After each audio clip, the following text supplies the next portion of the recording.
తన జీవితం పూర్తయిపోయే లోపల ఏడుకొండల వాడిని చూడాలనుకుంటారు. అంత దివ్యమంగళ విగ్రహం, అంత గొప్ప క్షేత్రం. అటువంటి క్షేత్రాన్ని రక్షించుకోవడం, మన భావి తరాలకి కూడా అందించడం, మన మనవలు, మన బిడ్డలు, మన మునిమనవలు, ఆ తర్వాత వచ్చే తరాలు కూడా స్వామి యొక్క అనుగ్రహాన్ని పొంది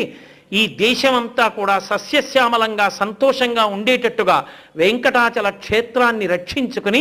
మనందరం పరమ పవిత్రమైన జీవనం గడుపుతూ తీర్థయాత్రని ఎలా చెయ్యాలని శాస్త్రాలు చెప్తున్నాయో అలా చేస్తూ మాడవీధుల యొక్క గౌరవాన్ని కాపాడి చెప్పులు లేకుండా మాడవీధులలో నడుస్తూ